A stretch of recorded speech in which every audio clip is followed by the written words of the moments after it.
चलो हम लोग आज इंडियन कॉन्ट्रैक्ट एक्ट 1872 के बारे में स्टडी करने वाले हैं। अब बेसिकली जो इंडियन कॉन्ट्रैक्ट एक्ट 1872 है, ये प्री कॉन्स्टिट्यूशनल लॉ है। जैसे कि इसके पहले हम लोगों ने देखा था कि जो हमारा लीगल सिस्टम है वो दो भाग में डिवाइडेड है। एक है प्री कॉन्स्टिट्यूशनल लॉ और दूसरा है पोस्ट कॉन्स्टिट्यूशनल लॉ। तो जो हमारा इंडियन कॉन्ट्रैक्ट एक्ट है ये प्री कॉन्स्टिट्यूशनल लॉ है। जो हमारे इंडियन कॉन्स्टिट्यूशन बनने के पहले ये एक्ट का इनकॉर्पोरेशन हुआ है। बेसिकली जो हमारा इंडियन कॉन्ट्रैक्ट एक्ट है 1872 का, ये वो ईयर में मतलब 1872 के ईयर में 9 नंबर का एक्ट पास हुआ है, मतलब 9 ऑफ 1872। जो हमारा इंडियन कॉन्ट्रैक्ट एक्ट है, it is a very much important law for the CLAT students also, and it is very much important to the judicial magistrate first class students and any other course, any other professional courses students are, जैसे कि CA है, CS है, CA में है, उनके लिए भी ये हमारा जो इंडियन कॉन्ट्रैक्ट एक्ट है ये बहुत ही इम्पोर्टेंट लॉ है। तो हम लोग आज ब्रीफ इंट्रोडक्शन देखते हैं इंडियन कॉन्ट्रैक्ट एक्ट का, कि इंडियन कॉन्ट्रैक्ट एक्ट कैसे है, इंडियन कॉन्ट्रैक्ट एक्ट में कितने पार्ट्स डिवाइडेड है और कौन से जो इम्पोर्टेंट सेक्शंस है जो हम लोग हमारे जुडिशियरी के लिए या क्लैट के लिए हमेशा फ्रिक्वेंटली उनके ऊपर में क्वेश्चंस पूछते हैं। तो हम लोग इंडियन कॉन्ट्रैक्ट एक्ट देखेंगे। इंडियन कॉन्ट्रैक्ट एक्ट है बेसिकली, इसमें इंडियन कॉन्ट्रैक्ट एक्ट में जो हमारा जनरल कॉन्ट्रैक्ट है, जनरल कॉन्ट्रैक्ट, ओके, उसमें 6 चैप्टर है। वो 6 चैप्टर 75 सेक्शंस में डिवाइड होते हैं। हम लोग देखेंगे चैप्टर वाइज। जो हमारा पहला चैप्टर है, पहला चैप्टर मतलब पहला चैप्टर हमारे सेक्शन 3 से स्टार्ट होता है। इसके पहले जो प्रिलिमिनरी सेक्शन है, सेक्शन 1 और सेक्शन 2, वहाँ पे short title, extension and commencement दिया है। उसके बाद में जो सेकंड सेक्शन है वहाँ पे इंटरप्रिटेशन क्लॉज, जिसको हम लोग डेफिनेशन क्लॉज भी बोलते हैं। तो बेसिकली जो हमारा सेक्शन फर्स्ट में दिया है वो है एक्सटेंशन एंड टेरिटरीज है, कि this act is applicable to the whole India, पूरे इंडिया के लिए एक्ट एप्लीकेबल था, including state of Jammu and Kashmir. पहले जो लॉ था जम्मू एंड कश्मीर के लिए एप्लीकेबल नहीं होता था। अभी इंडियन कॉन्ट्रैक्ट एक्ट है जम्मू एंड कश्मीर के लिए भी इक्वली एप्लीकेबल होता है। Okay. उसके बाद में अगर हम लोग देखेंगे इंडियन कॉन्ट्रैक्ट एक्ट, जब भी आप इंडियन कॉन्ट्रैक्ट एक्ट पढ़ोगे वहां पे जो उनका केम टू फोर्स, ये एक्ट कब फोर्स में आ गया, तो फर्स्ट 1/9/1872 को ये एक्ट है हमारा एनफोर्स में आया। और ये एक्ट का एसेंट कब हुआ, एसेंट मतलब स्वीकृति कब मिली एक्ट को, तो 25 अप्रैल 1872 को ये एक्ट को एसेंट हुआ। और उसके बाद में जब भी आप इंडियन कॉन्ट्रैक्ट एक्ट पढ़ोगे, तो इंडियन कॉन्ट्रैक्ट एक्ट पढ़ने के बाद में जो स्पेसिफिक रिलीफ एक्ट है, ओके, ये पढ़ना बहुत जरूरी है, बिकॉज स्पेसिफिक रिलीफ एक्ट है which is closely related to the Indian contract act. दो, जब भी हम लोग इंडियन कॉन्ट्रैक्ट एक्ट का पूरा रिव्यू देखेंगे उसके बाद में ही हम लोग स्पेसिफिक रिलीफ एक्ट है उसका भी एक क्विक रिवीजन देखेंगे। ठीक है, उसमें जो हम लोगों ने देखा था फर्स्ट सेक्शन जो शॉर्ट टाइटल के रिगार्डिंग है, शॉर्ट टाइटल में एक्सटेंड एंड कमेंसमेंट की बात हम लोगों ने ऑलरेडी की है। ओके, जैसे कि बोला कि ये एक्ट 1872 को ये पारित हुआ है। ये एक्ट का कब एनफोर्समेंट में हुआ, तो फर्स्ट डे ऑफ सितंबर 1872 को यह एनफोर्स में आ गया। और दूसरा जो सेविंग क्लॉज है, वहां पे सेविंग क्लॉज ये which is not so much related, इतना इतना ज्यादा रिलेटेड नहीं है, लेकिन यहाँ पे सेविंग क्लॉज भी दिया है। उसके बाद में आता है हमारा सेकंड क्लॉज, जिसको हम लोग इंटरप्रिटेशन क्लॉज बोलते हैं। इंटरप्रिटेशन क्लॉज बोलते हैं, कोई डेफिनेशन क्लॉज बोलते हैं। बेसिकली ये एक्ट में जितने भी डेफिनेशन सेक्शन 2 में दिए हैं, इसके अलावा भी ऐसे बहुत सारे डेफिनेशन हैं जो भी हमको रीड करने पड़ेंगे, कि जैसे कि वेगर है, कॉन्टीजन कॉन्ट्रैक्ट है या कॉसी कॉन्ट्रैक्ट है, इस ऐसे बहुत सारे डेफिनेशन है हमको इन बिटवीन आएंगे, और वो भी डेफिनेशन हमको क्या करना है, मेमोराइज करना है। तो सेक्शन 2 में जैसे सपोज ए में डेफिनेशन दिया है प्रपोजल का, ओके, ए में डेफिनेशन प्रपोजल का दिया है।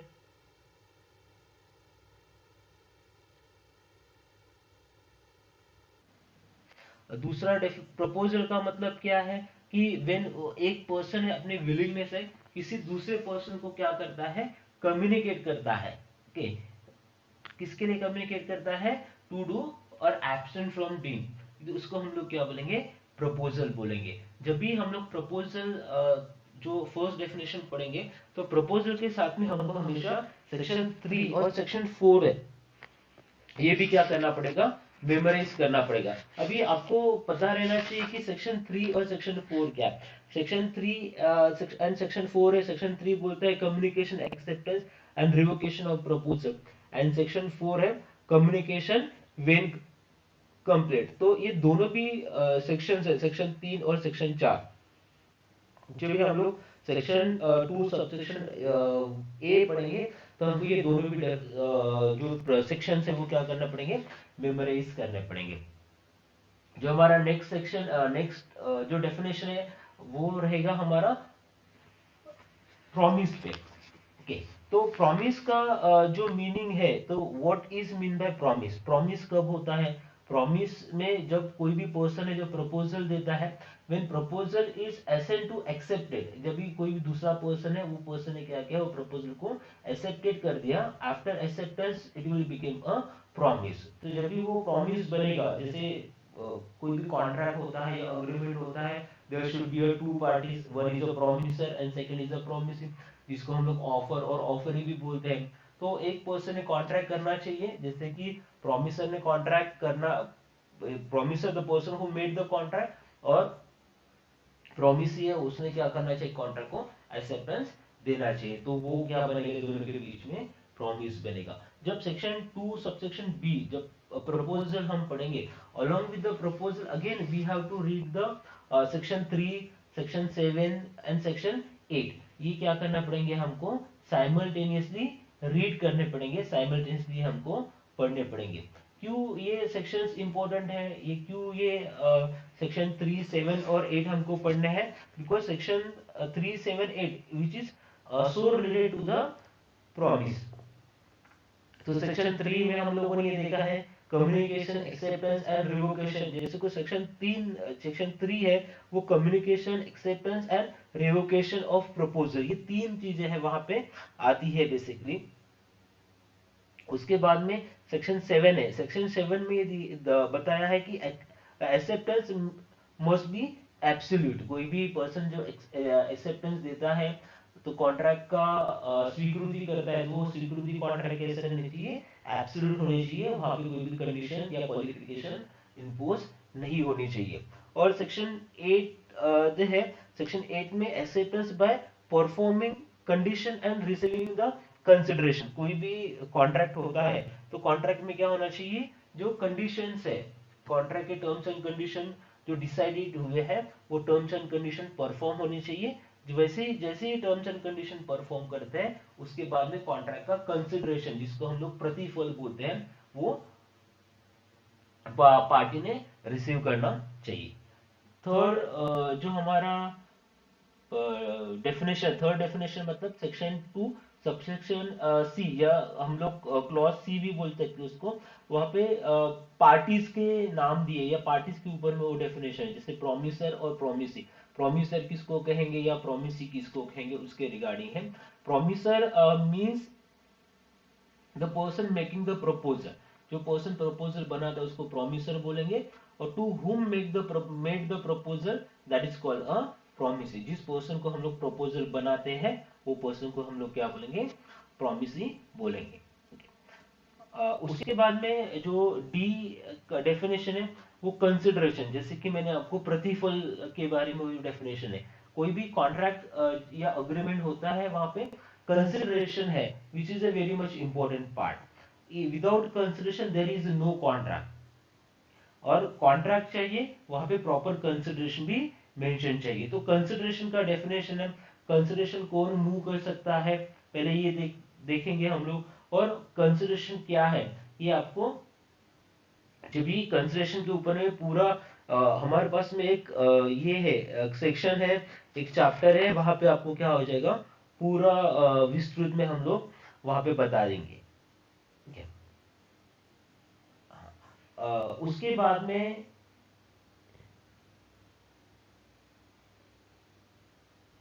उसके बाद का जो डेफिनेशन है ई में एन अग्रीमेंट के बारे में बताया।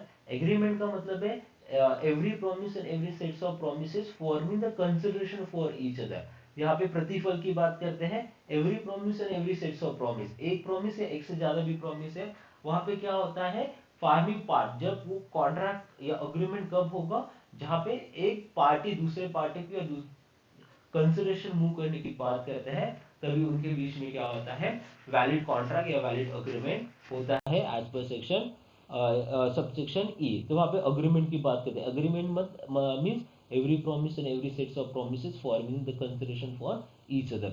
जो अग्रीमेंट होता है, agreement it is not a bindingness to the party. Agreement binding नहीं होता है।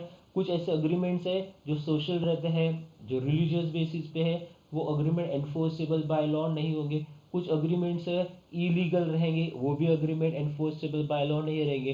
तो कौन से अग्रीमेंट कॉन्ट्रैक्ट बन सकते हैं, जो अग्रीमेंट एनफोर्सेबल बाय लॉ है, लास्ट में जो कि क्या बनेंगे, कॉन्ट्रैक्ट बनेंगे। तो अग्रीमेंट के रिगार्डिंग हमको section 10, section 13, 14, 15 to 21, section 24 to 30 और सेक्शन 36 एंड सेक्शन 56, इतने सारे सेक्शंस हमको क्या करने पड़ेंगे, कंसीडर करने पड़ेंगे, ये हमको देखने पड़ेंगे। जैसे कि सेक्शन 10 अग्रीमेंट के रिगार्डिंग है, agreement what agreement are contract, जो सेक्शन 10 में बोला है, ऐसे कौन से अग्रीमेंट है जो अग्रीमेंट क्या होंगे, कॉन्ट्रैक्ट होंगे। सेक्शन 13 में कंसेंट के बारे में बोला है। कंसेंट का मतलब क्या है, जब कॉन्ट्रैक्टिंग पार्टीज जब अग्रीमेंट या कॉन्ट्रैक्ट करती है, वहां पे दोनों भी पार्टीज के क्या रहने चाहिए, फ्री कॉन्सेंट रहना चाहिए। कॉन्सेंट मतलब मीटिंग ऑफ माइंड है, दोनों पर्सन का संगन मत होना चाहिए, एक मत होना चाहिए किसी भी सब्जेक्ट मैटर पे। सेक्शन 14 के रिगार्डिंग फ्री कॉन्सेंट है, जब कोई पर्सन अग्रीमेंट करता है तो दोनों भी पार्टीज का वहां पे फ्री कॉन्सेंट रहना चाहिए। सेक्शन 15 में कोअर्शन के बारे में बोला है। कोअर्शन का मतलब ये होता है कि कोई भी ऐसे पर्सन है जो कमिटिंग और थ्रेटनिंग टू कमिट, जो कोई ऐसे एक्ट है कमिट करता है या कमिट करने की धमकी देता है, जो एक्ट इंडियन पिनल कोड या एनी अदर लॉ ने प्रोहिबिट्स किए हैं। उसके बाद में आता है सेक्शन 15। सेक्शन 15 तो सबको पता है, कोअर्शन, जब भी मैंने अभी बताया था, कोअर्शन से लेकर सेक्शन 21 तक। 21 मतलब effects of mistake of law है कि वहां तक जितने भी सेक्शन है या प्रोविजन है, वो प्रोविजन अग्रीमेंट से कनेक्टेड है। उसके बाद में आता है सेक्शन 24 टू 30।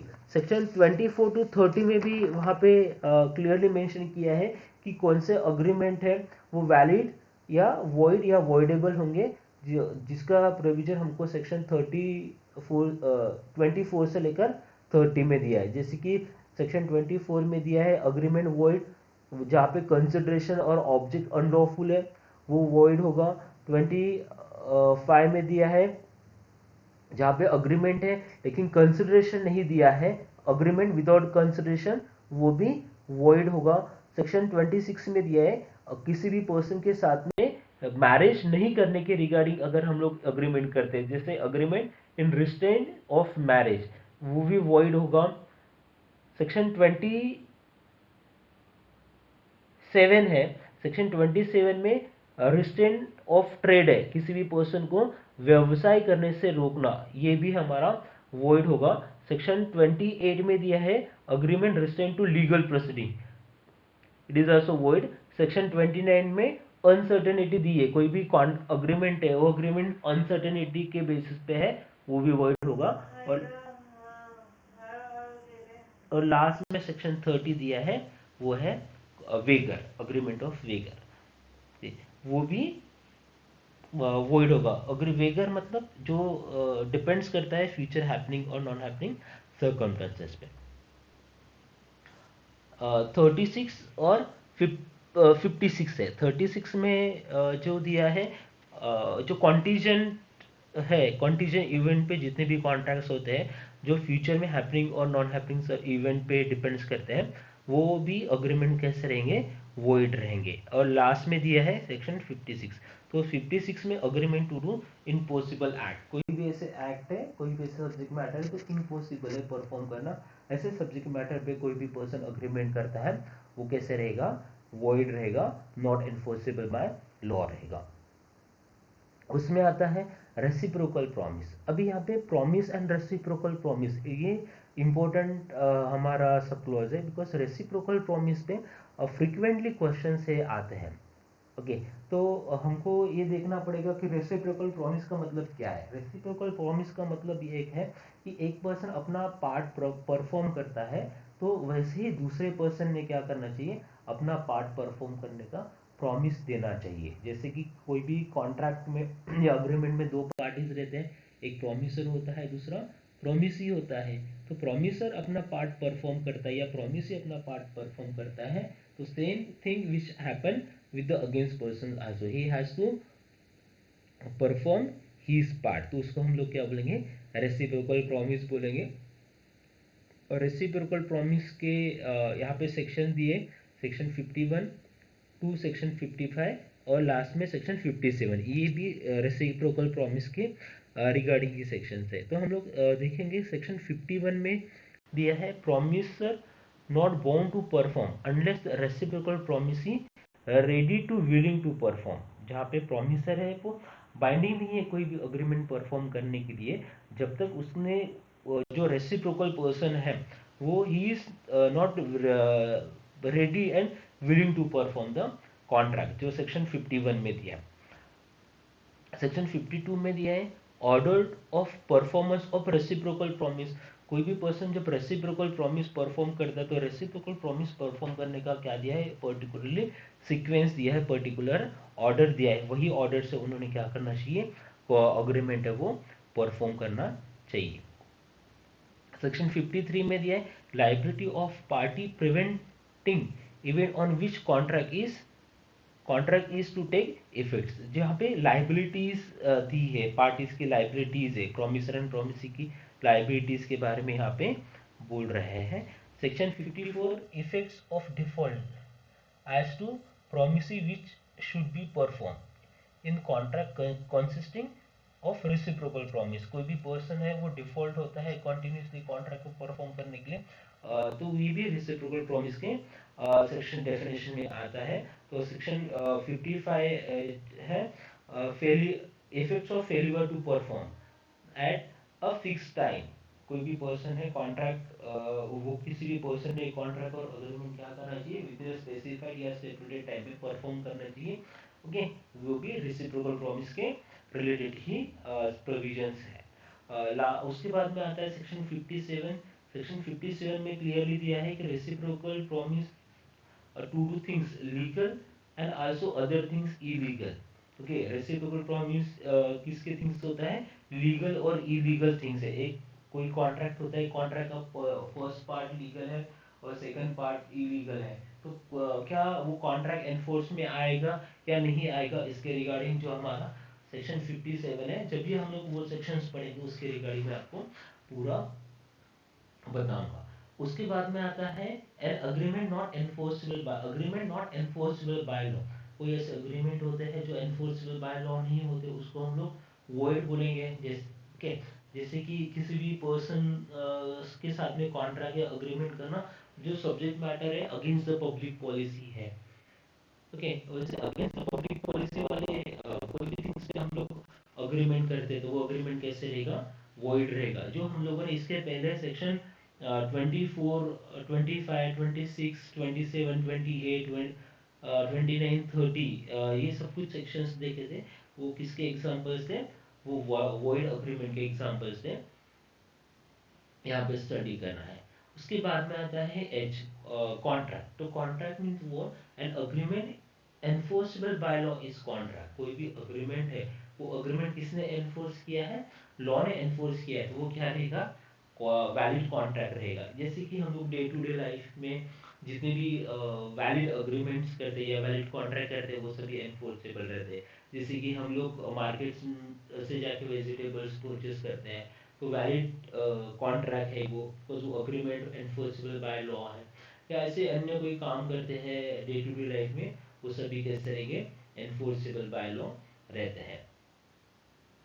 उसके बाद में आता है वॉइडेबल कॉन्ट्रैक्ट। वॉइडेबल कॉन्ट्रैक्ट किसी भी जो पार्टी रहती है, वो पार्टी, एक पर्सन ने अपना पार्ट परफॉर्म किया और दूसरे पर्सन ने अपना पार्ट जो परफॉर्म किया, वहां पे कोई ना कोई तो भी वो पर्सन के ऊपर में प्रेशर दिया गया है, जैसे कोहर्शन हो, अंडर इन्फ्लुएंस हो, फ्रॉड हो, क्या मिस रिप्रेजेंटेशन हो, ऐसी ये चार जो मैंने एग्जांपल्स दिए, चारों में से कोई भी एक एग्जांपल उनके ऊपर में क्या अप्लाई किया है, तो वो कॉन्ट्रैक्ट का स्टेटस कैसे बनेगा, वॉइडेबल बनेगा।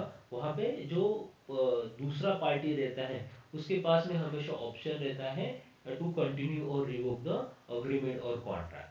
ओके, तो ये रहा हमारा बेसिकली डेफिनेशन क्लॉज है, जो कि इम्पोर्टेंट क्लॉज है। ओके, जैसे कि यहाँ पे हम लोगों ने ऑफ कुछ डेफिनेशन दिए, जैसे अग्रीमेंट है, तो अग्रीमेंट कैसे होता है कि एक पर्सन ऑफर देता है, दूसरा पर्सन उसको एक्सेप्ट करता है, ऑफर एंड एक्सेप्टेंस के बाद में वो अग्रीमेंट बनेगा। ओके, सेक्शन 13 भी हम लोगों ने देखा है, consist at idem, that is called a consent. Consent का मतलब क्या है, मीटिंग ऑफ माइंड है, जो प्रॉमिसर एंड प्रॉमिसी है, when they are agree upon the same thing and same sense, दोनों भी पर्सन है same thing and same sense जब अग्री होते हैं, तो वहां पे सेक्शन 13 एप्लीकेबल होता है। उसके बाद में हमारा अग्रीमेंट आता है। All agreement are contract but all contracts are not agreement. जैसे कि बोलते हैं वहां पे एक सर्कल दिए, दो सर्कल, एक सर्कल अग्रीमेंट को रिप्रेजेंट करता है, दूसरा सर्कल लीगल ऑब्लिगेशंस को रिप्रेजेंट करता है। जहाँ पे जो सर्कल दोनों भी टाई होते हैं, वो पोर्शन को हम लोग क्या बोलेंगे, कॉन्ट्रैक्ट बोलेंगे। इसका मतलब क्या है, every agreement it is not a contract, या कोई भी लीगल ऑब्लिगेशन वो वैलिड कॉन्ट्रैक्ट नहीं होगा जब तक वहाँ पे अग्रीमेंट एंड लीगल ऑब्लिगेशन एक साथ में नहीं आते तब तक। इसका फॉर्मूला भी दिया है, agreement plus enforceable by law is equal to contract, ऐसे वहाँ पे क्या दिया है उन्होंने, फॉर्मूला भी दिया है। ओके, उसके बाद में जब हम लोग इंडियन कॉन्ट्रैक्ट जब पढ़ेंगे, तो इंडियन कॉन्ट्रैक्ट जब पढ़ेंगे तो हम लोग को क्या करना है, इंपॉर्टेंट सेक्शन है यहाँ पे सेक्शन 10। पहले जो कॉन्ट्रैक्ट पढ़ने का एक सही तरीका है, वो सेक्शन 3 से स्टार्ट करने के बजाय मुझे ऐसा लगता है कि हमको सेक्शन 10 से स्टार्ट करना चाहिए। अगर हम लोग सेक्शन 10 से स्टार्ट करते हैं तो it is very much easy. तो सेक्शन 10 में ये बताया है कि इसेंशियल एलिमेंट्स क्या है वैलिड कॉन्ट्रैक्ट के, उसके रिगार्डिंग हमारा सेक्शन 10 है। तो यहाँ पे कुछ ऐसे इसेंशियल एलिमेंट्स दिए, वहाँ पे पूरे जो सेक्शन है हमारे वो कवर होते हैं। जैसे कि प्रपोजल एंड एक्सेप्टेंस है, जो उसके पहले हम लोगों ने दिया है, देखा है। कैपेसिटी टू कॉन्ट्रैक्ट है, मतलब कौन पर्सन कॉन्ट्रैक्ट कर सकता है, कौन पर्सन कॉन्ट्रैक्ट नहीं कर सकता है, जिसके बारे में हमारे पास में सेक्शन 12 है, सेक्शन 11 है। बेसिकली सेक्शन 11 ये बोलता है who are competent to contract. Okay, कौन से ऐसे पर्सन जिनके पास में कैपेसिटी है कॉन्ट्रैक्ट करने की। तो यहाँ पे 3 पर्सन दिए गए हैं, जो मेजर है, साउंड माइंड है, और person not disqualified by law. ऐसे 3 पर्सन कॉन्ट्रैक्ट कर सकते हैं जो सेक्शन 11 में स्पेसिफिकली मेंशन है। और कौन पर्सन कॉन्ट्रैक्ट नहीं कर सकते हैं, जो सेक्शन 12 में मेंशन है। Okay, what is sound mind for the purpose of contract, contract करने के लिए साउंड माइंड कौन है। और साउंड माइंड के डेफिनेशन में अनसाउंड माइंड का भी वहां पे डेफिनेशन दिया है। तो अनसाउंड माइंड का जो स्पेसिफिकेशन है हमको सेक्शन 11 और सेक्शन 12 में देखने के लिए मिलेगा। उसके बाद में कॉन्सेंट एंड फ्री कॉन्सेंट की बात चलती है। तो कॉन्सेंट जो हम लोगों ने section 13 14 consent and free consent के बारे में देखा था। कॉन्सेंट एंड फ्री कॉन्सेंट कब वैलिड है, उसके लिए हम लोगों ने सेक्शन 15 से लेकर सेक्शन 21 तक जितने भी वहाँ पे लीगल प्रोविजंस है, वो सभी लीगल प्रोविजंस वहाँ पे एप्लीकेबल होते हैं।